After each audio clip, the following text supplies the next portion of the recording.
त्याने एक पुस्तक घेऊन त्यांचं स्वागत करते.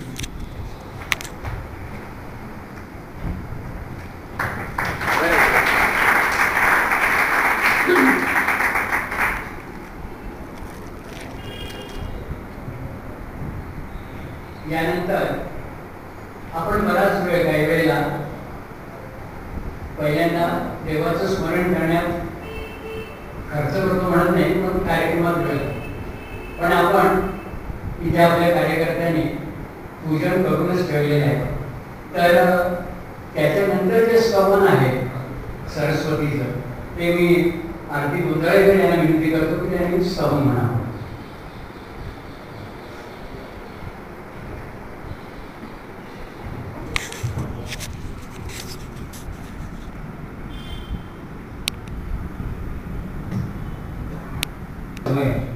अनेक शाळांच्या मध्ये ते कार्यशाळा घेतात, त्यामुळे विद्यार्थ्यांच्या बरोबर ते जसं बोलतात तेव्हा श्रोत्यांच्या बरोबर सुद्धा संवाद साधत साधत त्यांचा कार्यक्रम मोठा रंजक होणार आहे यात निश्चित मला निश्चिती आहे. अर्थात सुरुवातीला त्यांचा परिचय करून दिला पाहिजे. त्यात मोठी गंमत असते. एखादी व्यक्ती प्रसिद्धच असेल तर परिचय करून द्यायला काही अडचणच नसते, आणि प्रसिद्ध नसेल तर लिहिल्यावर वाचून दाखवलं तरी पुरेसं असतं. आम्ही जेव्हा कार्यकर्ते बसलो तेव्हा म्हणणार एकाला तू बोल ना, त्यांचा परिचय करून दे. हा नाही तो नाही, कोणीच येईना. मनात गमती जसं म्हटलं आपण सगळे वाचकही राहतो, वाचकही कोण होणार सगळे होतो. म्हणून मग तुला ती जबाबदारी मुकुंदरावांच्याकडे देतोय, त्यांचा परिचय करून देतील मुकुंदाबाई. एकदम थोडक्यात एकदम उपक्रम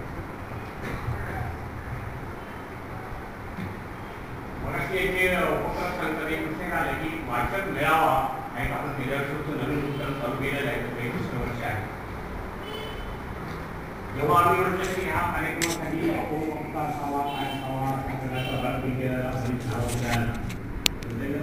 की आपण गावात राहणार आहे आणि जवळजवळ डोंगरेला सर्वांत परिचित असलेला आधी 6 महिन्याचा होऊ नये. त्यांना आम्ही विचारलं, त्यांचा वेळ घेतला, त्याला मान्यता दिली. त्यांच्याबद्दल डोंगरीकरांना सगळ्यांना माहिती, पण ते सगळ्याच गोष्टी त्यांना माहिती त्याचा भाग नाही, म्हणून काही त्यांचा विशेष परिचय घ्यायचा म्हणून देतो. युनिसेफसाठी शिक्षण सल्लागार म्हणून त्यांनी काम केलेलं आहे. अभ्यासक्रम समिती सदस्य ते आहे. राष्ट्रीय शैक्षणिक आराखडा पुनर्विवेचन समिती सदस्य आहे. अनेक राष्ट्रीय व आंतरराष्ट्रीय परीक्षांमधून पेपर वाचन त्यांनी केलेलं आहे. गंमत शाळा आहे, अभिनव संकल्पनेची निर्मिती व तशा शाळा आलेल्या आहेत. याच्या सगळ्या माहिती आहे. अनेक शाळांमध्ये गंमत शाळा आहे, नवीन उपक्रम अनेक ठिकाणी चालू केलेला आहे. खूप मोठ्या प्रमाणात प्रतिसाद विद्यार्थ्यांकडून मिळालेला आहे. परदेशातील पुस्तक प्रकाशित झालेली आहेत. अनेक राज्य व केंद्र पुरस्कारांनी सन्मानित आतापर्यंत अनेक पुस्तके त्यांची प्रकाशित झालेली आहेत. मराठी, हिंदी, गुजराती व इंग्रजी भाषांमधून त्यांची पुस्तके प्रकाशित झालेली आहेत. सातत्याने बालक प्रशिक्षक यांच्यासाठी लेखन व कार्यक्रम कार्यरत आहेत. अनुसार त्यांचं सगळं हे लिखाण चालू असतं. परत त्यांच्या मुद्दावर लक्षात की आम्ही पुढच्या 4-5 वर्षामध्ये जे काय करायचं आहे तेही त्यांची तयारी आतापासून चालू आहे. असे राजीव तांबे या ठिकाणी उपस्थित आहेत. मी त्यांना विनंती करतो की त्यांनी आपल्या वाचकांची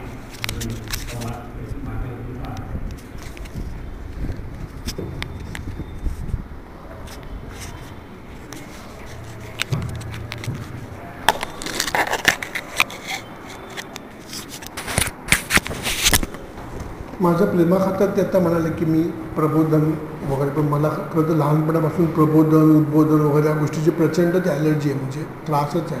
आणि मी ज्या शाळेमध्ये होतो तेव्हा तर अनेक मोठमोठ्या मान्यवरांनी आम्हाला एवढं छळलं आहे ना व्याख्यानात वगैरे. मी आम्हाला लहान मुलांना वगैरे असं सांगायचं की तुम्ही राष्ट्र पुढे घेऊन जा वगैरे. आम्ही मनात असं म्हणायचो की हे पुढे गेले तर बरं होईल, राष्ट्रविष्टाचं तर नंतर बघता येईल. त्यामुळे प्रबोधन आणि उपदेश सल्ले ह्याच्यापासून तुम्ही 2 हात लांबच आहे. म्हणजे मला भाषणच नाही करता येत, तो धसकाच घेतला आहे मी. त्यामुळे मी काही असं प्रबोधन वगैरे करणार नाही. आणि उपदेश तर नाहीच. उपदेश ही अशी गोष्ट आहे की जी मी तुम्हाला करू नये, तुम्ही मला करू नये, आणि आपण दोघांनी मिळून आयुष्यात मुलांना कधीच करू नये.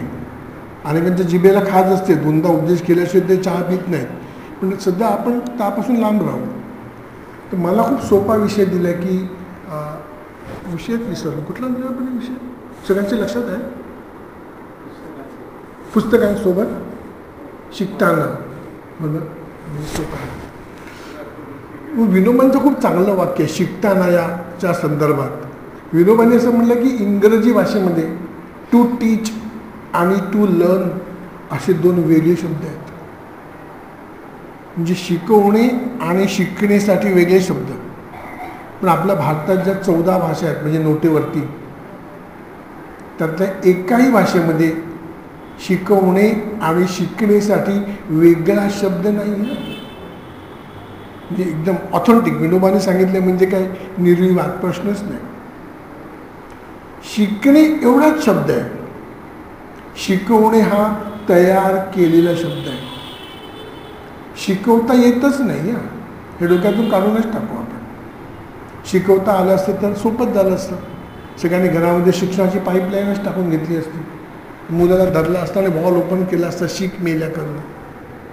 शिकवता नाही येत. जसं अभ्यास घेता नाही येत. अनेक पालकांना असं वाटतं की आपण मुलांचा अभ्यास घेता नाही येत.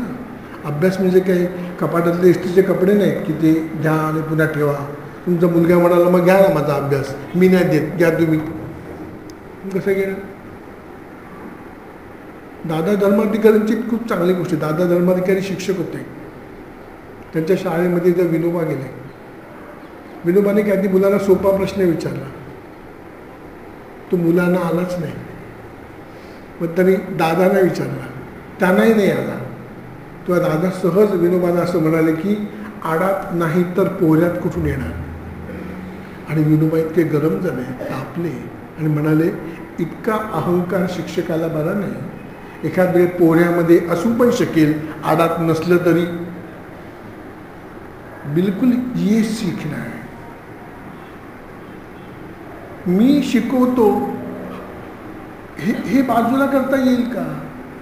आणि आपली शिकण्याची प्रक्रिया शोधता येईल का?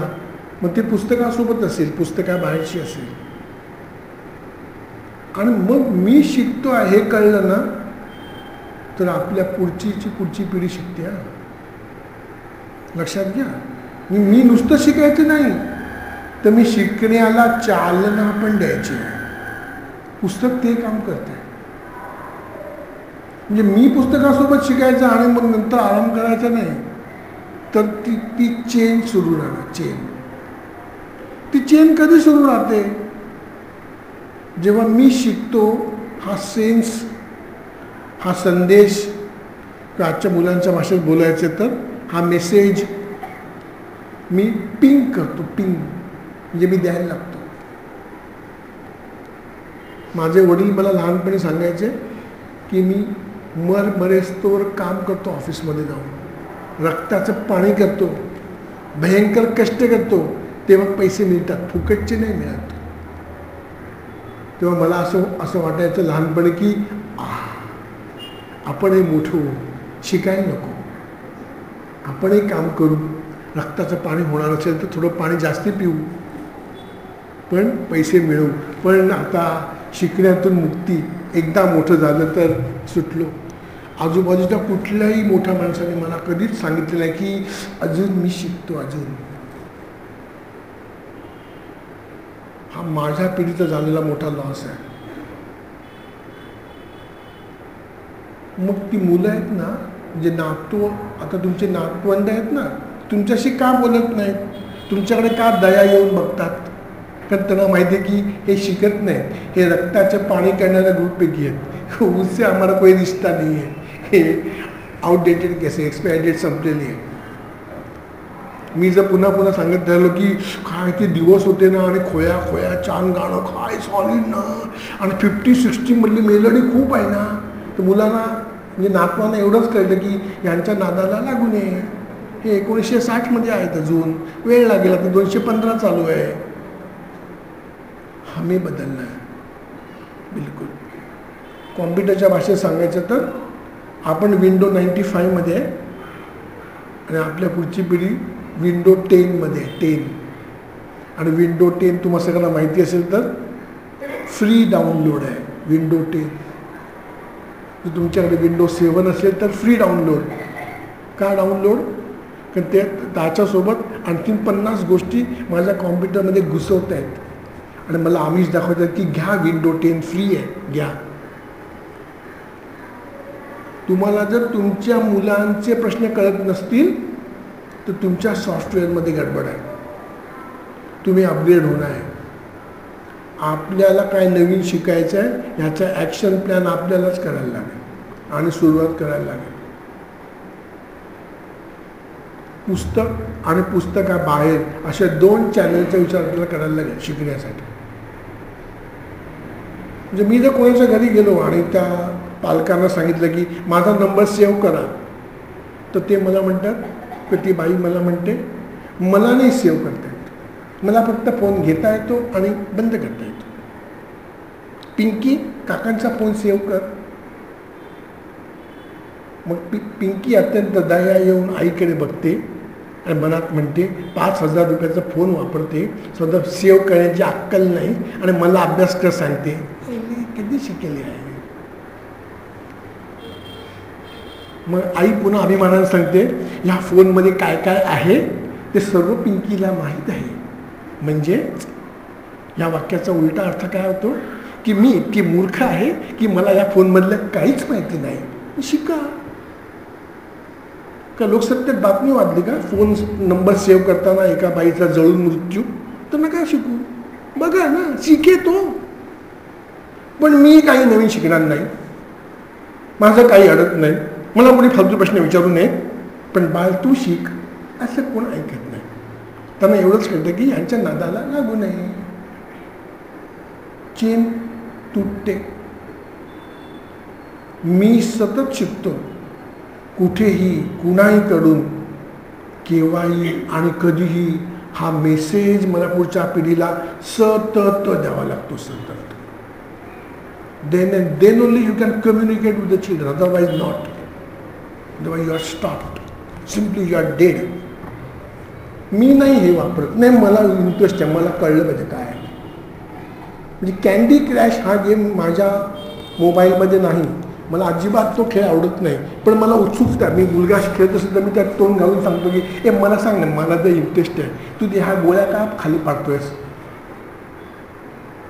तेव्हा तो मला असं काय समजावून सांगतो की मला काहीच कळत नाही, पण मला बरं वाटतं की तो मला विश्वासात घेऊन सांगतो, कारण त्याला असं वाटतं की एखाद वेळी ह्या काकांना अक्कल येईल जी अजून नव्हती ती.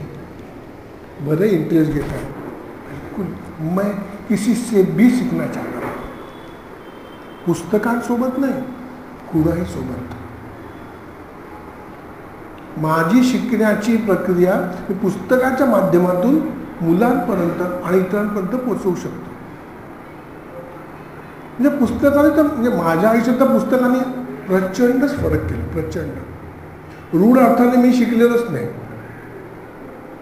म्हणजे माझं एज्युकेशनल क्वालिफिकेशन काय असं विचारतो, मी सांगतो की कसं बसं 11वी, कसं बसं.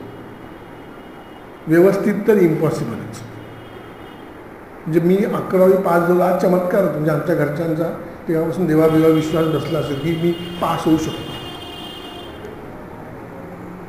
लक्षात घ्या. मग मी वेगळं काम का करू शकतो?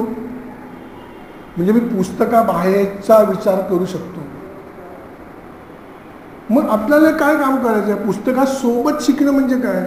पुस्तकं काय बदलवतात?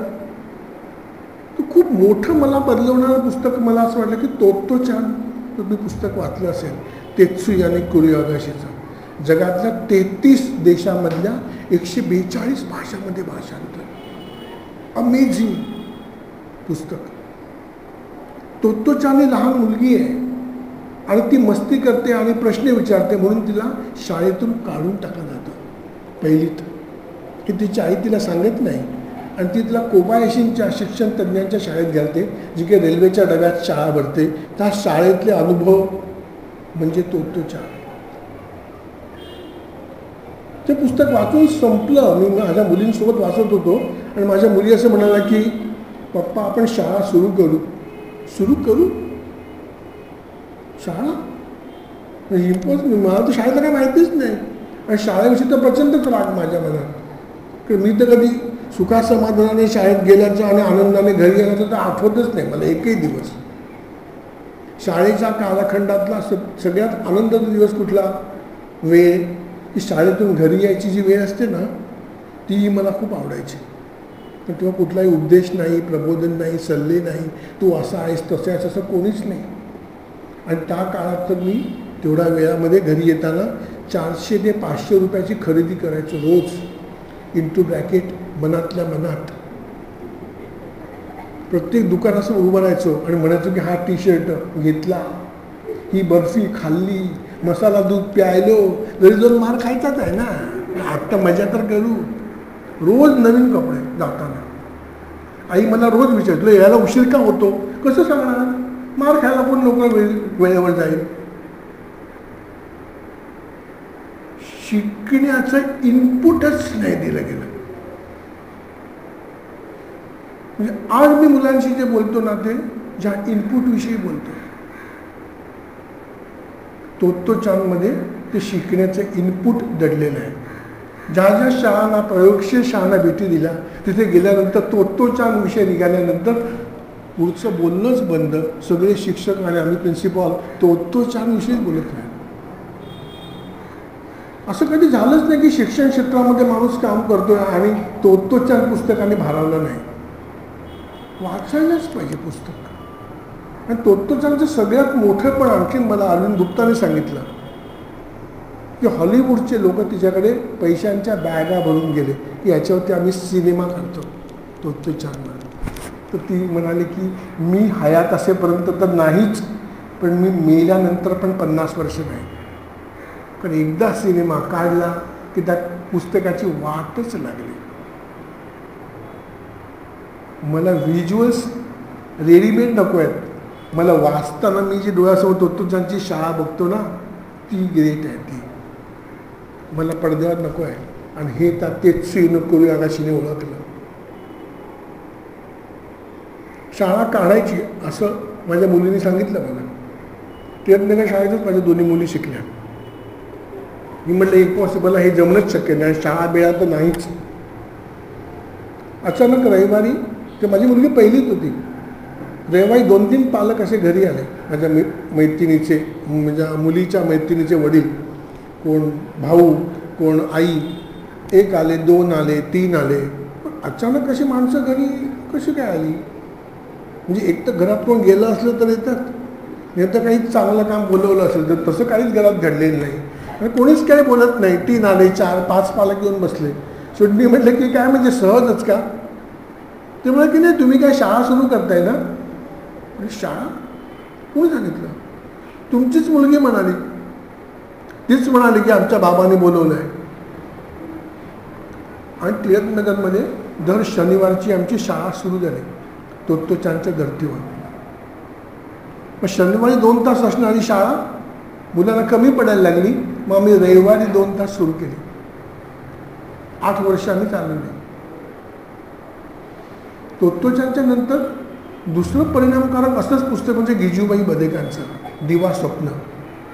गिजूबाई बधेकांना गुजरातची मूछवाली माँ म्हणतात. महाराष्ट्राची आध्यात्मिक माऊली कोण? ते ज्ञानेश्वर. दुसरं मातृहृदय माणूस कोण? तर साने गुरुजी. पण गुजरातची मूछवाली माँ कोण? गिजूबाई बधेका. 13 नोव्हेंबर. त्याचं दक्षिणामुखी मारुतीच्या इथे अहमदाबादला त्यांनी पहिली बालवाडी काढली आणि त्याने मादाम मॉन्टेसरीला बोलावलं. गिजूबाई वकील होते, पण मुलांच्या शिक्षणाचा ध्यास घेऊन त्यांनी बालवाडी सुरू केली.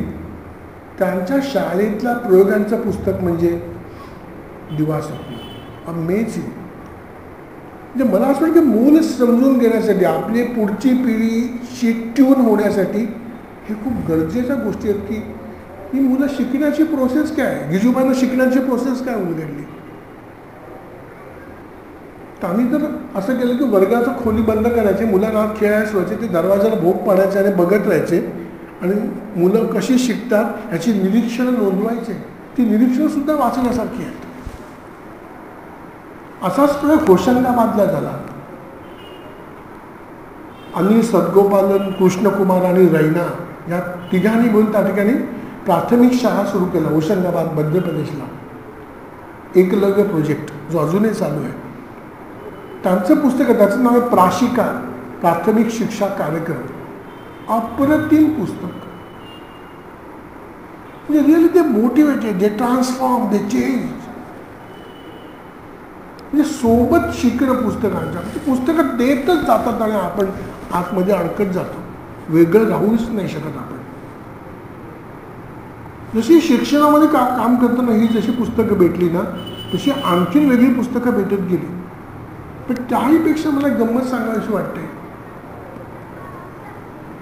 की पुस्तकं वाचता ना, म्हणजे मी तर कधी लेखक होईन असं तर मला कल्पना पण नव्हती. कल्पनाचं म्हणजे मी इम्पॉसिबल. एक छोटा किस्सा तुमच्याशी शेअर करतो. मी लोकसत्तेमध्ये कविता लिहायचो. कविता लिहिणं सगळ्यात सोपं, ज्यांना सगळेजण अगोदर कविता लिहितात आणि ते कुठेतरी छापून देतात. तर एक मोठं पान लोकसत्तेमध्ये असायचं. राजू नायक होता, राजू नायक. तर तो म्हणाला की एक गोष्ट लिहि रे तू. मी म्हटलं इम्पॉसिबल, मी तर आयुष्यात कधी गोष्ट लिहिलीच नाही, आणि काहीतरी करून गोष्ट लिहि, ते पान भरायचं आहे आम्हाला. मी भीत एक गोष्ट लिहिली, राजूला नेऊन दिली. त्यावेळी हमो मराठी होती लोकप्रभेमध्ये. त्यांनी एक सल्ला दिला जो मी आयुष्यभर पाहिला. ती गोष्ट क्लिक झाली, खूपच आवडली लोकांना.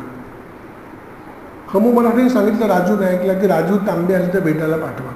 तोपर्यंत मी संपादक, हमो मराठी, माधव गोडके अशी मंडळी बघितली पण नव्हती. त्यांच्याशी बोलणं बिलणं ही तर फार पुढचीच गोष्ट. मी भीत त्या हमोंच्या केबिनमध्ये गेलो तेव्हा ते म्हणाले की खूप चांगलं लिहिलं आहे तुम्ही गोष्टीचं पुस्तक तयार करा. पुस्तक. माझा पाय कापायला झाले. म्हटलं पुस्तक मी होऊच शकत नाही. मी एकच गोष्ट लिहिली आणि ह्याच्या पुढे काय मला सुचेलचं वाटत नाही. त्यांनी मला पहिला सल्ला असा दिला की जेव्हा गोष्ट लिहिशील ना तेव्हा ती तुझ्या पुस्तकातली आहे असं समज. अशा 5 गोष्टी तुला लिहायच्या आहेत आणि तो भाग 1 असेल असं समज. तुला 3 भाग लिहायचे. And actually it happened. कुणीतरी तुम्हाला तुमच्यातल्या एखाद्या गोष्टीची जाणीव करून द्यावी लागते. मग ते एखादं पुस्तक असेल किंवा एखादा तो माणूस असेल, तो आपल्याला शोधावा लागतो की तो कोण आहे. म्हणजे ते झाल्यानंतर मी पुन्हा हमोला भेटलो. आता हमो माझे चांगले मित्र आहेत, पण त्या माझ्या पुस्तकाचे 3 भाग झाले त्याचं क्रेडिट त्या हमोन आहे. नंतर मग मात्र मी कधीच मागे वळून नाही बघितलं. मी लिहितच राहिलो. म्हणजे रोज तर किमान 6 तास तर मी लिहितोच.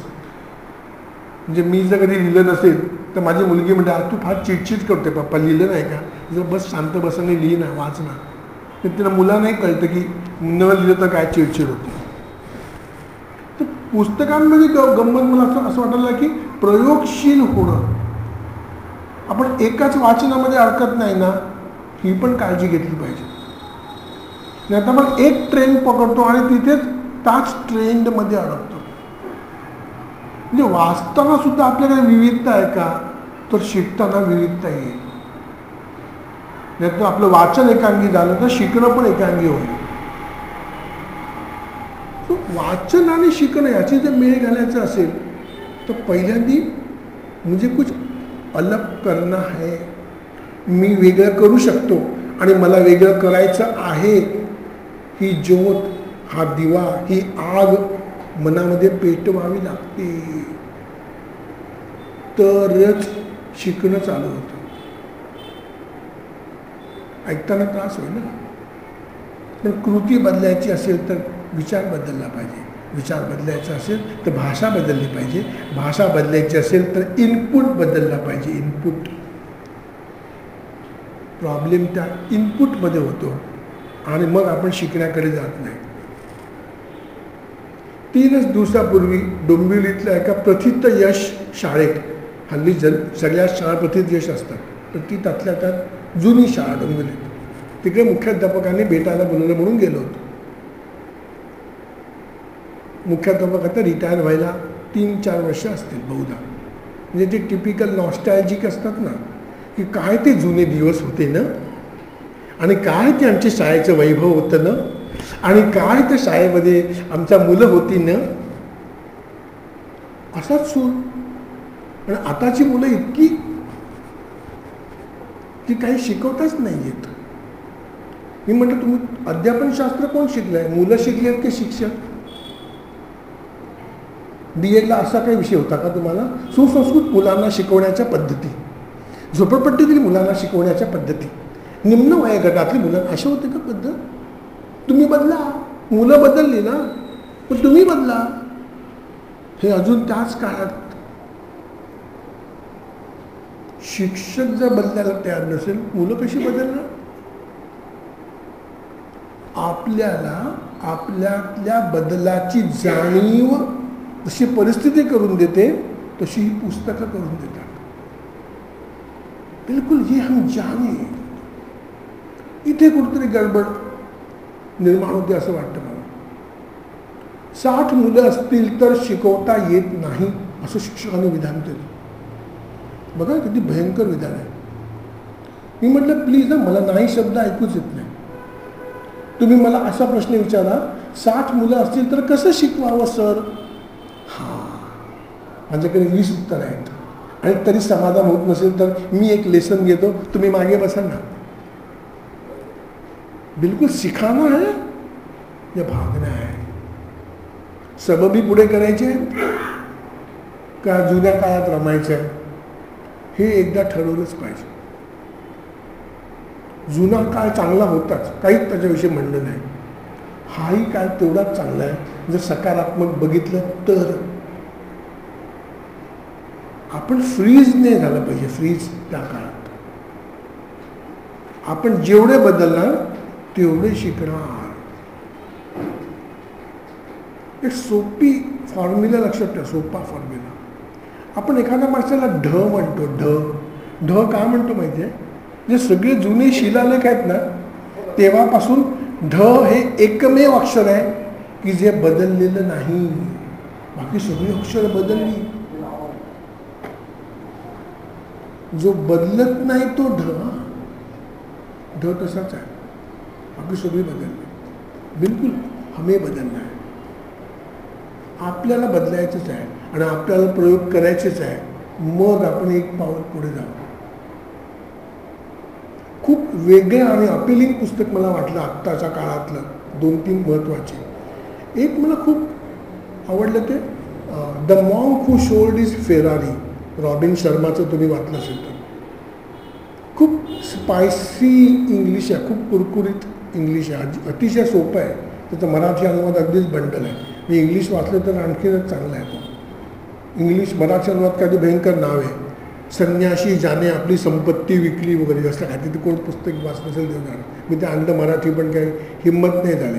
पण इंग्रजी सुंदर पुस्तक आहे. त्यातली 3 तत्व that really transform me. Transform not change. You know the difference between change and transform. तर पहिलं वाक्य, पहिलं तत्व जे मी पुस्तक वाचून ताबडतोब शोषून घेतलं ते वाक्य असं आहे, there are no mistakes in life, only lessons. Only lessons. मेहरबान करून तुम्ही कधीच असा विचार करू नका की तुम्ही चूक केली आहे. असे विचार करा की यस मी काय शिकलो आहे. आपल्या मराठी माणसामध्ये अशी पद्धत नाही. आपण आपल्या चुका आठवतो, चुका झाल्या तर स्वतःला बोल लावतो, नशिबाला दोष देतो, पर्यायाने त्याच चुका पुन्हा करतो आणि माझ्या नशिबामध्ये ते होणारच होतं असं पुन्हा म्हणतो. बिलकुल इससे बचे, विल डीलिंग इट. काट डाले इसे. Yes I learn. चूक नाही आठवत, काय शिकलो ते आठवतो, मग चूक होत नाही. इनपुट बदलणं. इनपुट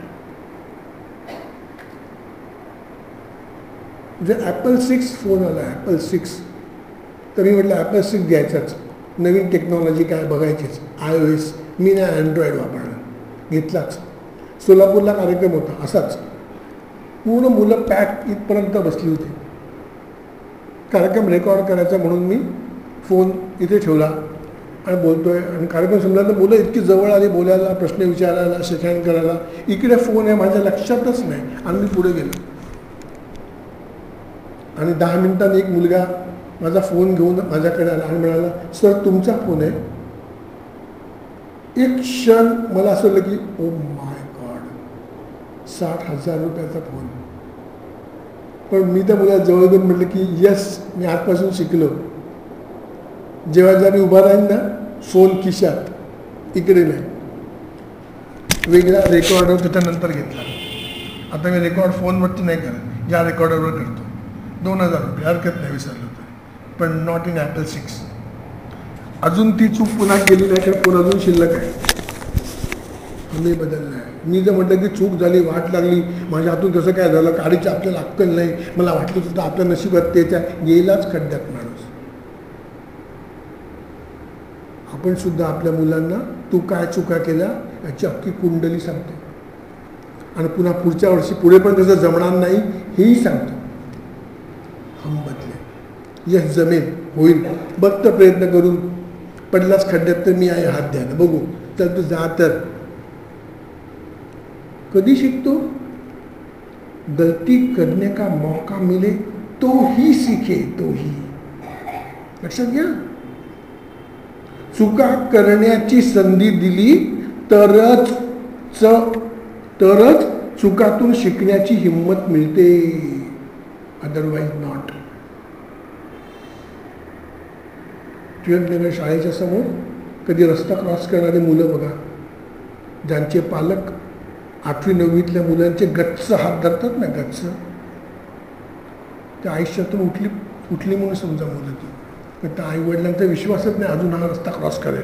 8वीतल्या मुलाला मी सांगते तुला कसा रस्ता क्रॉस करेल, शिकेल ना लगेच. काही ट्रक करून काय मारणार आहे का मुलाला? कब शिकेल? जन्माला पुरलो का आपण? साधी गोष्ट, आपण पहिली पोळी केली तेव्हा चुकली ना हो, कोणाची गोल आली, आई ओरडली का, कानफडात मारला का? आम्ही पुन्हा प्रयत्न कर, पुन्हा, आणखी पुन्हा. आता 2 मिनिटाला 3 पोळ्या होतात, हे आपण विसरलो. आपण सांगितलं मी सांगतो ते ऐक, हा मी काढून बाजूला. सांग बरं कसं करशील, कसं करता येईल, आपण मिळून काय करूया, गुड, करून तर बघ, शायद बन भी सकता है. म्हणजे इथे खड्डा आहे हे सांगणं तर माझं कामच आहे. मी पडलो तो, पण याचा अर्थ तो पडला तर बाळ येणार नाही असं नाही. मला रस्ता मिळाला नव्हता, त्याला मिळू पण शकतो, त्याला मिळू शकतो. बिलकुल वो हिम्मत उसे देना है, तब सीखे तब. चुकांना घाबरण्याची हिम्मत देणार का आपण? चुका करण्याची संधी देणार का? पाठीशी उभं राहणार का? तर आपण हात धरतो म्हणून मुलं शिकत नाहीत. शाळेत मुलं का शिकत नाहीत? पुस्तकं असून, कारण सतत शिकवलं जातं. सतत सांगितलेलं ऐका, म्हणजे इथून काम करा, इथून नाही. शिकणं बंद. ज्या घरामध्ये आज्ञार्थी भाषा वापरली जाते मुलं शिकत नाहीत. पाणी आण, टी व्ही बंद कर, अभ्यासाला बस, जेवायला बस, नीट उभा राहा, लक्ष पुढे आहे, पाहुणे आलेत ना, कळत नाही का? तुला एवढंच कळतं की आपले वडील हिरण्यकशिपू आहेत, ते असे डाफळणार. काय करता येईल? तब सीखे. विचार करण्याची आणि विचार मांडण्याची संधी देणं म्हणजे शिकण्याला सुरुवात करणं. इकडे आपण कमी पडतो. आपल्या घरात निर्भय वातावरण आहे का वाटेल ते प्रश्न विचारण्याचं? तर शिकतो. अनेक पालकांना त्रास होतो मुलांनी प्रश्न विचारले तर. मूर्ख सदृश पालक माझ्याकडे येऊन तक्रार करतात, का आमचा मुलगा सारखे प्रश्न विचारतो. म्हणजे मुलगा हुशार आहे, पालक टिंब आहे, पालकांचा प्रॉब्लेम आहे, सॉफ्टवेअरला गडबड आहे, रिपेअर करून घ्या. प्रश्न विचारणं चांगलं लक्षण आहे. हो, अडचणीचे प्रश्न विचारतो, तुम्ही सांगा या प्रश्नाचं उत्तर दिलं, माझी अडचण आहे, ठीक आहे, मुलगा समजून घेईल. ओढून कसं झालं? सोचनाही बंद होगा. म्हणजे मी तर म्हणेन की आपल्या जसं पुस्तकासोबत शिकणं आहे ना, तसं आपल्याला मुलांसोबत शिकण्याच्या सुद्धा नवीन पद्धती विकसित करायला लागतील, कराव्याच लागतील. जसं there are no mistakes in life only lesson, त्यातलं दुसरं वाक्य आहे, there is no such thing as a positive or negative, it's your view that's positive or negative. There is no such thing. Why the hell we are thinking about the positive thing and negative things? There is no such thing. तर कलकत्त्यातल्या शाळेचं अतिशय चांगलं उदाहरण दिलं आहे की कलकत्त्याच्या खेड्यामध्ये हिंदू मुस्लिम दंगा झाला आणि त्या दंग्यामध्ये त्या गावातल्या लोकांनी गावातली शाळा जाळून टाकली. शाळा, ती शिक्षिका म्हणाली त्या गावातली, तिला काहीतरी मोठा पुरस्कार मिळाला, म्हणजे फॉरगॉटन हर नेम. ती शिक्षिका म्हणाली, वाह छान झालं, आता नवीन शाळा बांधता येईल. बरं झालं, तरी ही खराबच झाली होती. ती सगळ्या गावात फिरली आणि म्हणाली की चला आता आपल्या नवीन शाळा बांधली पाहिजे. जुनी शाळा माहिती नाही कोणी जाळून टाकली, आपण आपल्या मुलांसाठी कामाला लागू. आणि त्या पहिल्यापेक्षा चांगली शाळा उभी राहिली. It's not positive. There is no such thing. It's a view, आपला अप्रोच. मग मला माझा अप्रोच बदलला पाहिजे. आपण असं म्हणतो की राग आल्यानंतर 1 ते 20 आकडे म्हण. हे 20 आकडे प्रकरण काय आहे? तर मी मेंदूची वरची पुस्तकं वाचली तेव्हा ते कोडं उलगडलं. जेव्हा आपण भडकतो, तापतो, तेव्हा आपलं सबकॉन्शियस माइंड जे आहे ना, तो 15 सेकंदात निर्णय घेतो, वरच्या मेंदूकडे पाठवतच नाही हेड ऑफिसकडे. एकदम रागात जर कॉन्फिडंट आता विचारायची काय गरज आहे का? आता मला ऑफिसची घाई आणि फालतू प्रश्न विचारतो आणि त्यात उत्तर येतं मार्क. आपण 20, मी तर म्हणतो 20 ते 1 उलटं म्हटलं तर आणखी वेळ लागेल. मग तिकडे जातो. माझं नाव राजीव आहे आणि मी झोपलो आहे आणि जर कोणी म्हणालं की योगिता उठ, योगिता, मी उठीन का? तर म्हणत नाही. पण कोणतरी म्हणालं की योगिता आग लागली आहे उठ, तर मी उठीन. माझं नाव योगिता नसेल तरी. योगिता इथं मर्डर झाला आहे उठ, ताडकनच उठीन. योगिता इथं रक्त वाहत आहे शपथ. तर माझ्या सबकॉन्शियस माइंडला एक हिटलिस्ट आहे शब्दांची, त्यातला कुठलाही शब्द आला तर सबकॉन्शियस माइंड मेंदूकडे पाठवतच नाही काय करायचं, इथूनच निर्णय घेतला जातो, खाटा उठ. तो योगिता आहे की नाही. नंतर इथे मर्डरचा प्रश्न आहे. Same thing happen. जे आपण रागावतो, तापतो, आपण क्रोध भयंकर होतो, जस्ट कूल. 20 ते 1 उलटे आकडे म्हटले तर निर्णय इकडे जातो. स्ट्रेस मॅनेजमेंट शिकायलाच पाहिजे. मी हे कौतुक चालणारच नाही. तुम्हाला माहिती आहे ना मी रागावतो, मी एवढी अक्कल आहे तर नका रागावू. माहिती आहे ना मी रागावतो म्हणजे आमचा मेहरबानी करता का तुम्ही रागावता तर? बदलला हमे आहे. पुस्तक हे कुबडीसारखं आहे, फार काळ नाही टिकणार आहे. बदल आतून आहे. कारण एकच पुस्तक पुन्हा पुन्हा वाचलं तर आपल्याला अर्थ वेगळी जाणवतात. तीच पुस्तकं टिकतात. ज्ञानेश्वरी का टिकते? 750 वर्ष. माणसं बदलत गेली, वाचणारे बदलत गेले, प्रत्येकाला काल सुसंगत अर्थ त्यातून जाणवत गेला आणि असं वाटलं की हो हे माझ्यासाठीच आहे, हे मला अपील होत आहे. लिहिलेलं तेच आहे. फार कमी असं साहित्य आहे की जे असं टिकू शकतं.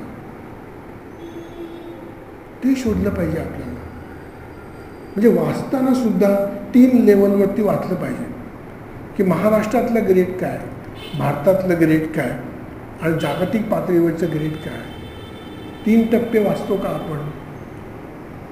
मग आपण असले फालतू प्रश्न विचारणार नाही की मराठी पिक्चरला का बरं ऑस्कर मिळत नाही, तिकडे काहीतरी पैसे खात असते. बाकीचे पिक्चर बघितले का? पण थरथर आणि खरखरात पिक्चरला पण ऑस्कर देईल का? आपली व्हिजन वाढवत नेणार का? तर त्या जपानी सारामागू लेखकाचं ब्लाइंडनेस म्हणून पुस्तक आहे. ब्लाइंडनेस, माय गुडनेस, एवढं जाड पुस्तक आहे. त्यातल्या एकाही कॅरेक्टरला नाव नाही आहे, नाव नाही. कॅरेक्टरलेस कादंबरी आहे. हातातून ठेवूच शकत नाही आपण. एक प्रचंड मोठा पट तो सारामागू आपल्यासमोर उलगडत जातो. मराठीतला आहे, मराठीत अनुवाद झाला आहे. आय थिंक साकेतने केला असावा. डोळे, नाळे डोळे, पण डोळेंनी त्याचा अनुवाद केला आहे. अमेझिंग. आता आपण जो ओरान पामुकचं जर वाचलं तर ग्रेट. Kite runner great. काय म्हणजे मोठा आवाका घेणार काय? मग तर तुम्ही चुटूककडे जातच नाही. मला तर असं वाटतं की एकदा तुम्ही जर देशी तूप खाल्लं तर मग डाळल्या तुपाकडे जायची गरजच नाही. मला त्याच्यावरती लिहिलं असेल ए आणि डी जीवनसत्वयुक्त वनस्पतीपासून बनवले. धन्यवाद, आम्हाला नको, आम्हाला कळलं काय खायचं. आपल्याला शोधावं लागतं. आपल्याला चव, आपली आवड शोधायला लागते पुस्तकात. जसं गाण्याचं आहे तसं पुस्तकाचं आहे. गाण्यातली तर आणखीन मजा आहे. तुम्ही एकेकाळी तलक नेमूद ऐकत असता, मग तुम्ही भीमसेनकडे येता, मग इन्स्ट्रुमेंटलकडे जाता. मला तसं की अंतिम गोष्ट म्हणजे शांतताच. तिथे तुम्ही आपल्याला हवा तोच आवाज ऐकू शकतो आतमध्ये. पण ती खूपच पुढची आहे. तो टप्पा वेगळा आहे, पण बिलकुल जाना तो वहा आहे. मी जर अजूनही बडबडगीतं ऐकत असेल आणि अजूनही तलक मेमूद ऐकून हवा होत असेल तर जरा कठीणच आहे. म्हणजे आपण एक पायरी पुढे जायलाच पाहिजे. तसं पुस्तकाची पायरी कुठे बदलायला पाहिजे हे आपल्याला शोधायलाच पाहिजे. त्याच्याशिवाय नाही लक्षात येणार. म्हणजे आता जपानी पुस्तक एक मी वाचलं, मॅग्नेलिया म्हणून. मॅग्नेलिया होमो या विषयावर ते पुस्तक आहे. होमोविषयी एक अक्षरही त्या पुस्तकात नाही. कुठलंही वाईट वर्णन त्याच्यामध्ये नाही किंवा काहीच नाही. पण तो पूर्ण बॅकग्राऊंड आणि ताण त्या पुस्तकामध्ये असं आहे की जीव घुसमटतो वाचताना आपला. 70 पानाची कादंबरी आहे. 70. मला असं वाटलं की का नाही मला अशी लिहिता येऊ शकत. 70 पानं ठेवूच नाही शकत खाली. जसं पलबगचं आहे, काळी आई, म्हणजे गुडचं भाषांतर सरिता पत्कीनी केलंय. काळी आई अमेझिंग. 70 वर्षाचा कालखंड ज्या तऱ्हेने पलबग उलगडते तर अवाक होतो आपण. श्वास लागतो आपल्याला वाचताना. अंबिका सरकारने खूप चांगला शब्द वापरला. राजहंस प्रकाशनाने अंबिका सरकारांचं एक पुस्तक काढलं आहे, रीडर. रीडरचा अनुवाद अंबिका सरकारने केला आहे. गोष्ट सांगत नाही कारण त्यातली मजा निघून जाईल. पुस्तक वाचलं आणि मी तर बेचैन झालो. म्हटलं कमाल की बात आहे. मी त्या अंबिका सरकारना फोन लावला. सुदैवाने त्यांची माझी मौजेमध्ये फार पूर्वी ओळख झाली होती, ती त्यांच्या लक्षात नसणार. मी म्हटलं की मी एक वाचक बोलतोय, पण रीडर पुस्तक अमेझिंग आहे. मी आत्ता संपवलं आणि तुम्हाला फोन केल्याशी मला राहावे ना. तर त्याने एक वाक्य खूप छान सांगितलं. त्यामुळे की अहो हे भाषांतर करताना ना गळ्याला फास लागतो. फास इतका मला त्रास होत होता. जेव्हा ते भाषांतर हातून संपलं ना तेव्हा मी श्वास टाकला. मी लो अक्षरशः तोच अनुभव मी पुस्तक संपल्यानंतर घेतला. पुस्तक वाचेपर्यंत माझ्या गळ्याला फास होता. मीच काही काही गोष्टी जमूनच जातात. का राजहंस प्रकाशनचं आणखी एक पुस्तक आहे, द बॉय विथ स्ट्राईप पायजमा. वाचायलाच पाहिजे, वाचायलाच. म्हणजे इट्स अ क्राईम ते पुस्तक वाचलं नसेल. त्याच्यामध्ये हिटलरचा उल्लेख नाही, छळ छावण्यांचा उल्लेख नाही, पण हे सगळं बॅकग्राऊंडला आहे. एका छळ छावणीच्या, म्हणजे तुम्हाला सगळ्यांना माहितीच आहे, ऑश्विट्झची जी छळ छावणी आहे, ऑश्विट्झच्या छळ छावणीच्या समोर त्याचा जो नियंत्रक कोण बॉस आहे त्याचं घर आहे. त्याला 2 मुलं आहेत आणि त्या 2 मुलांना सांगितलेलं नाही आहे की ही छळ छावणी आहे. तर सांगितलं की तिकडे ती माणसं राहतात, ती लेंगा आणि सदरा घालतात. आणि तो मुलगा म्हणतो मला पण पाहिजे लेंगा सदरा. वेळ लागला का तुला? तर आपण कोण आहोत? आणि त्या मुलाच्या दृष्टीतून म्हणजे the boy behind the lens, तो ती छळ छावणी बघतो, तिकडची माणसं बघतो, ठीक आहे, एका माणसाशी मुलाशी मैत्री करतो आणि गोष्ट जी काय फिरते अंबिका सरकार यांच्या भाषेत फास लागतो कशाला. 150 पानाची पण कादंबरी नसेल. द बॉय विथ स्ट्राईप पायजमा. चंद्रमोहनचं अतिशय सुंदर मुखपृष्ठतन आहे. म्हणजे काही पुस्तकं एकट्याने वाचायची, काही पुस्तकं सोबत वाचायची, काही पुस्तकं शेअर करायची. तब हम सीखे. अनेक पुस्तकं तर मला असं वाटतं की घरामध्ये चर्चा व्हायला पाहिजे, बोलणं व्हायला पाहिजे. मी काय वाचलं, तू काय वाचलं, तुला काय आवडतंय, मग सोबत शिकणं चालू होईल. नाही तर आपण फ्रीज होऊन जाऊ. मला नेहमी काळजी वाटते की आपण फ्रीज होऊ, आपण कुठे थांबू नये. बिलकुल तुझ्या आगे जाणार आहे.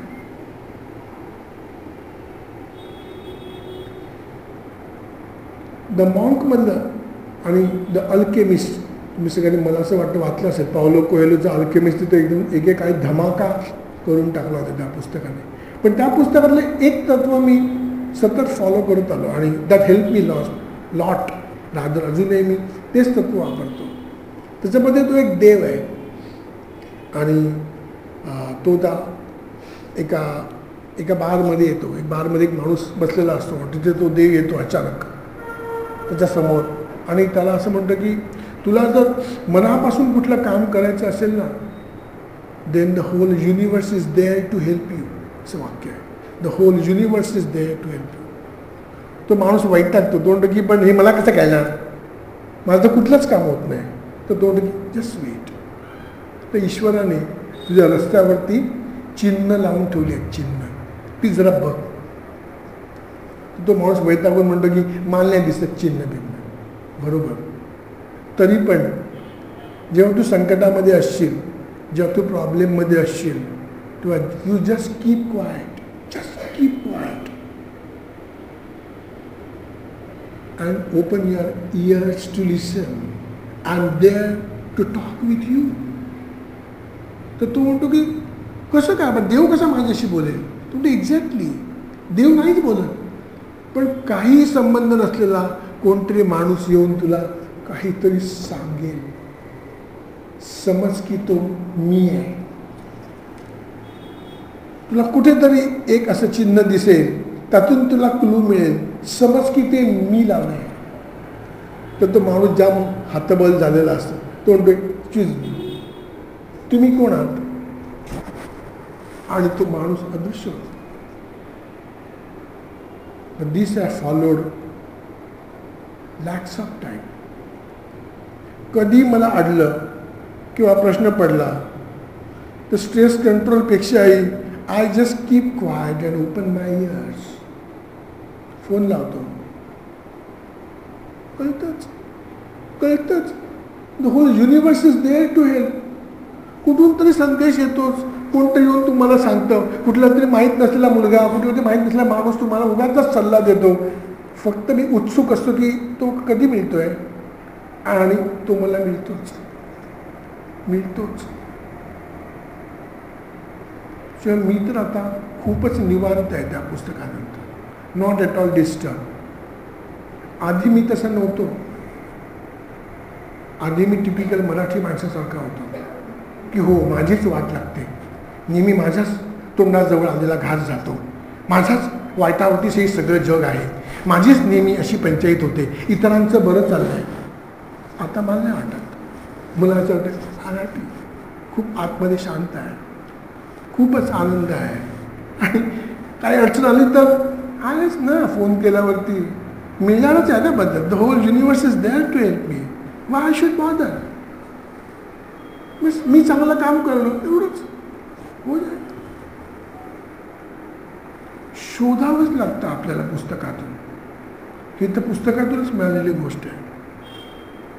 सध्या मी ज्या पुस्तकाने आणखी एका झपाटलो आहे ते म्हणजे स्वामी राम यांचं पुस्तक हिमालयातील महात्म्यांच्या सहवासात. सोलापूरला जी ज्ञानप्रबोधिनी आहे त्याच्या पुढे हरळी म्हणून गाव आहे. हरळीला ज्या स्वर्णलता भिशीकर म्हणून आहेत त्यांनी त्याचा अनुवाद केला आहे पुस्तकाचा. पण अमेझिंग पुस्तक, अमेझिंग. स्वामी राम यांचे अनुभव तर बापरे. म्हणजे अध्यात्म पुस्तके मला वाचायला खूपच आवडतं. म्हणजे तो तर माझ्या अतिशय आवडीचा जिव्हाळ्याचा प्रश्न आहे. पण स्वामी यांच्या पुस्तकाने तर ट्रान्सफॉर्मेशन, खूपच ट्रान्सफॉर्मेशन. आणि त्याच्यामध्ये खूप गमती म्हणजे काय की 3-3 पानाच्या गोष्टी आहेत, गोष्टी. आणि त्या गोष्टीच्या शेवटी एक 3 ओळीमध्ये त्या गोष्टीतलं सार अतिशय सटलपणे, तरलपणे, जाणवणार नाही इतक्या अस्पष्टपणे त्याचं सार दिलं आहे. वाटलं तर घ्यावं, नाही तर नाही घ्यावं. तर मी 2दा 3दा 4थ्यांदा जे पुन्हा पुन्हा वाचतो तेव्हा मला असं वाटतं की अरे मागच्या वेळेला वेगळंच कळलं होतं. पण स्वामीराम तर लईच भारी माणूस आहे, आणखीनच वेगळी गोष्ट सांगतात. म्हणजे पुस्तकं तुम्हाला न कळत सांगत जातात, तुम्हाला तुमच्याकडे ती येत जातात. ते टॅरोवाले असं बघा, टॅरो कार्ड. तर माझ्या एका मैत्रिणीला टॅरो कार्डचा इंटरेस्ट आहे. मला तर प्रत्येक गोष्टीमध्ये इंटरेस्ट आणि रस आहे कधीच. म्हणजे मी तर कंटाळतच नाही. तासन तास वाट पाहत मी रस्त्यावरती कोणाची उभं राहू शकतो. उशीर झाला मग तुला कंटाळा आला नाही, एवढ्या गोष्टी घडता आहेत तर कंटाळा कसं येणं. मला तर प्रत्येकाचाच रस आहे. मग कंटाळ्याचा भागच नाही. उशीर आला तर बरंच झालं, तर त्याचं बघेल. आपण आपलं बघायचं तर काम करू. म्हणजे मी तर परदेशात गेलो तर माझी मुलगी वैतागली. मला म्हणजे आलं पण इथं बघायला जाणार होतो, हे बघायला जाऊ. म्हणजे 1 मिनिट, मी काय बघायचं ते मी ठरवतो ना, तू नाही ठरवायचं. तू तुझं 1 महिनाभर ऐकलं, आता मला बघू दे काय बघायचं. तू कुठे जाणार आहेस तू? नाही इथे मी जरा रस्त्यावरती जरा बसीन असं म्हणतो. पप्पा असं बसत नाही. पण ठीक आहे, उठवलं कोण तर उठू ना. पण जोपर्यंत बसतो आहेत तर काय, मी काही कोणाला त्रास तर देत नाही. पण एकंदर मला तर पाहायचं हे लोक कशी जातात काय, म्हणजे मला फारच रस आहे. एकदा आपण कंटाळतच नाही म्हटलं तर मग काही येतच नाही. आपण बदलाची प्रोसेस सुरू करू शकतो का? पुस्तकांच्या मदतीने आणि पुस्तकांच्या पॅरलल. मी ठरवू शकतो का? तो सोपं आहे. म्हणजे पुस्तकं असावीतच, पण त्याच्या सहभाग नाही, त्यांचा सहवास असावा. शेवटचं अगदी कमी सांगतो आणि थांबतो. विंदांचा उल्लेख केल्याशिवाय थांबता येणं अशक्य आहे मला. तर विंदा आणि विंदांच्या कविता, बापरे, यांचा एक प्रचंड पगडा माझ्यावर आहे. विंदांच्या कवितातून तर मी अनेक शिकलो. तर कधीतरी आपण मुकुंदावांना विचारतो मी, एकदा आपण कधीतरी विंदांच्या बालकविता ह्या मोठ्यांसाठी पण कशा आहेत असं एखादा तसाचा कार्यक्रम करू. तुमची सहनशक्ती असेल तर मी कधी यायला तयार आहे पुस्तकांविषयी बोलायला. तर 2 कवितांविषयी सांगतो की दे रिअली ट्रान्सफॉर्म मी. एक वेगळी दृष्टी त्या कवितेने मला दिली. एक कविता अशी आहे की विठोबापुढे ठेवून वही, उदयने मागितली त्याची सही. विंदांच्या मुलाचं नाव उदय. विठोबापुढे ठेवून वही, उदयने मागितली त्याची सही. विठोबा म्हणाला त्याला म्हणजे देवानं नसते लिहायला येत. की मुलांच्या जामच आवडतं.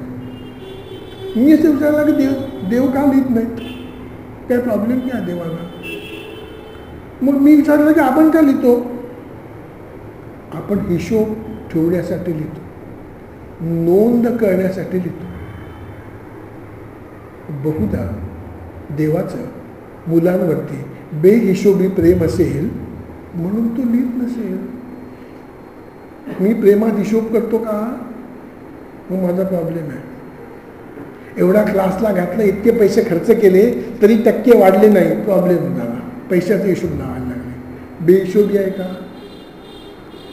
अरे क्लासला जाऊन पण तुला मार्क नाही मिळाले, आपण काय करूया? बेहिशोबी प्रेम आहे. 5,000 फिया भरल्या ना, हो प्रॉब्लेम आला, पैशात बघायला लागले. ही चूक आपल्याकडून नाही होता का? दुसरी खूप छान कविता आहे परीची. परीचा पडला दगडावर पाय. परीचा पडला दगडावर पाय, दगड म्हणाला आय आय आय. परीचा पडला दगडावर पाय, दगड म्हणाला आय आय. परी म्हणाली तू तर दगड, तुला काय होते परी जड? दगड म्हणाला इथे पहा. दगड म्हणाला इथे पहा, परीला दिसल्या जखमा 10. तेव्हापासून सगळ्या परी चालू लागल्या अधांतरी. अमेझिंग. म्हणजे खूप वेळा आपण न कळत इथे तर दगड दुखावला गेला.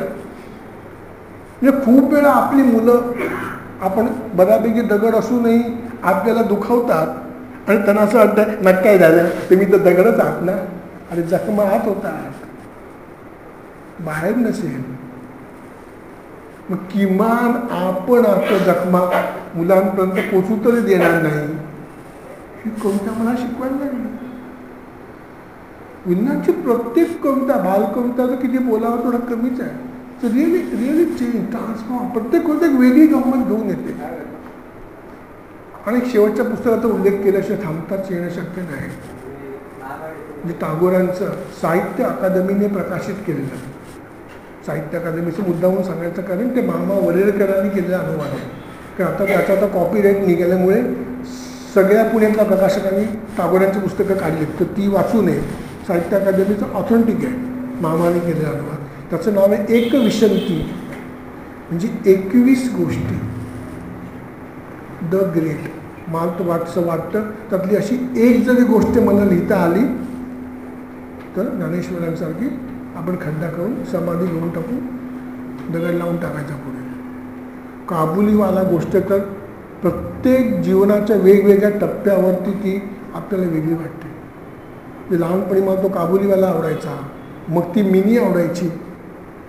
आणि जेव्हा मुलीचा बाप झालो आणि तिचं लग्न ठरलं, आपले बोलणंच कशी नाही, तेव्हा आता काबुलीवाल्याच्या जो मिनीचा बाप आहे तो घरावरती लाईटिंग न करता ते पैसे काबुलीवाल्याला देतो आणि म्हणतो की आज माझी मुलगी चालली आहे, हे पैसे घे आणि तू तुझ्या मुलीला भेटायला जा.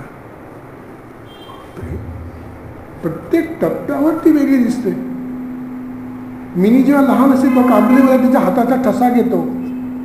15 वर्षांनी तुरुंगातून येतो तर मिनीला आठवतच नसतं. तर तो ठसा बाहेर काढतो, मुलीचा आणलेला असतो तिचा, आणि तो विचारते हात ठेव म्हणजे मला कळेल की माझी मुलगी केवढी मोठी झाली असेल. म्हणजे न रडता ती वाचणं हा तर माझ्याकरता मोठा एक्सरसाइजच आहे. टावर खेचूनच घेऊन जातात तुम्हाला आणि एक अशी वेगळी दुनिया दाखवून पुन्हा आणून सोडून देतात. त्यातली पोस्ट मास्टर नावाची गोष्ट, का नावाड्याची गोष्ट, किंवा आईने टाकून दिलेल्या मुलाची गोष्ट, टागोराने जे काम करून ठेवलं ते ग्रेट काम आहे. एक छोटा किस्सा सांगतो आणि मी थांबतो. आंतरभारती साहित्य संमेलन भरलं होतं पुण्याला. तर मी नव्यानेच मुलांसाठी लिहायला लागलो होतो. मला वाटतं 86-87चा वगैरे कालखंड असेल. एखादं पुस्तक कुठलं जे माझं प्रकाशित झालं होतं. तर मी सगळ्या लोकांशी गप्पा मारत होतो की तामिळी लोक काय करतात, काय लिहितात, अमुक काय लिहितात. तसं मी बंगाली लोकांच्या खोलीत गेलो की मला प्रत्येक गोष्टीची त्याची उत्सुकता असायची की हे काय करतात तिकडे. ते सगळ्या गप्पा मारत बसले होते. मी म्हटलं की तुम्ही काय लिहिता, काय करता. तर त्यांनी मला जी एक कानफडक मारली ना ती मी आयुष्यात विसरू नाही शकत. तर मी त्यांना म्हटलं की तुम्ही काय लिहिता. ते म्हणाले की क्या लिखे तांबे साहब, क्या लिखे. अरे रविंद्रनाथ टागोर ने ऐसा काम करके रखा है ना, हमें कोई चारा ही नहीं उनसे आगे जाने का. संगीत में कुछ काम करे रविंद्र संगीत है, कथा में काम करे रविंद्र कथा है, नाटिका में काम करे रविंद्र नाटिका है, शिक्षा में काम करे रविंद्रनाथ ने काम किया है. क्या करें हम लोग, बहुत प्रॉब्लम हो गया हम लोग का. और मग मी पुढे विचारलं आपके मराठी में ऐसा कोई आदमी है क्या जिसने ऐसा काम करके रखा है. मग मी खूप पॉझिटिव्हली घेतलं. मला असं वाटलं की मराठीत जर कोण नसेल तर तक्रार करत बसण्यापेक्षा आपण लिहू. एक तर ते टिकेल किंवा डब्यात जाईल, आणखीन तर काय होणार नाही, पण लिहू तर. तेव्हापासून मी ध्यास घेतलं की वेगवेगळे जेनर्स लिहिले, वेगवेगळे प्रकार लिहिले पाहिजे. एका गोष्टीमध्ये अडकायचंच नाही. एक पॅटर्न झाला तर मला कंटाळा येतोच.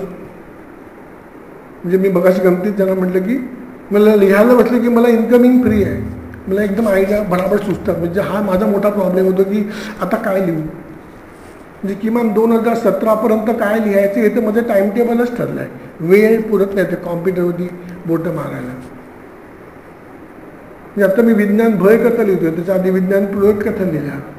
तर साईड ट्रॅक म्हणजे कसं ते शेतामध्ये डबल पीक करतात ना, ऊसाच्या बाजूला आणखी नाचणी लावतात. म्हणजे नायट्रोजन मिळावा. तसं आता विज्ञान कथेच्या बरोबर सोबत मी विज्ञान फॅन्टसी कथा लिहितो आहे की एक 20 वर्षांनी काय धमाल होऊ शकेल, काय होईल आणि ते कथेमध्ये कसं मांडता येईल अशा तऱ्हेने. आणि काही शैक्षणिक प्रयोग म्हणजे एका वेळी मी 3 प्रकार हाताळतो. म्हणजे मग जरा विश्रांती मिळते, इथून तिथे तिथून इथे जरा उडी मारता येते. एकच एक लिहिल्याचा मग कंटाळा होत नाही. तर लिहिणं हा ध्यास आहे. आणि मला असं वाटतं एकदा पण या विषयावरती पण गप्पा मागे थांबतो. मी 7-10 झाले कारण त्यांनी मग अशी सांगितलं की मी थांबवूनसुद्धा कोणाला, त्याच्यामुळे मी जरा टेन्शनमध्येच आहे. तर ते थांबवायच्या आधीच थांबतो. पण तुम्हाला काही प्रश्न असले तर विचारले तरी चालेल. आणि मग तुम्ही तुमच्यापैकी ईमेल कोण वापरतं का? ईमेल तर माझा ईमेल तो आम्ही देऊन ठेवतो. तुम्ही मला मेल केला तर मी 24 तासामध्ये उत्तरही देतो. माझा ईमेल अगदी सोपा आहे. माझा ईमेल आहे राज कॉपर COPPER. कॉपर म्हणजे तांबे. राज कॉपर @gmail.com. माझी साईट पण आहे www.rajivtambe.com. माझी साईटवर पण बघा, तिथे अनेक लेख, गाणी, गोष्टी, पुस्तकं हे फ्री डाउनलोडसुद्धा आहे. म्हणजे ते सुद्धा तुम्ही माझी साईट बघू शकता. इंग्लिशमध्ये गोष्टी आहेत, मराठीमध्ये आहेत, गुजरातीमध्ये आहेत, हिंदीमध्ये आहेत साईटवरती. तेही तुम्ही पाहू शकता. तुमच्या मुलाला फ्री डाउनलोड करून तुम्ही देऊ शकता. थँक्यू.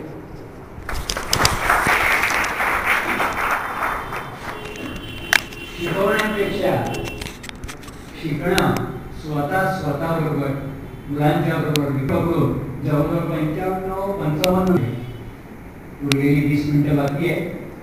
आणि थोडासा मुलांचं वाटतं की आम्हाला दुसरंच बोलवलं, पण आम्हाला बोलायचं असेल तर काही वावा ऐकलं नाही. आणि म्हणून आपण मनोगत जी असते की ओपनिंग बॅट्समन पुढे व्हायचं,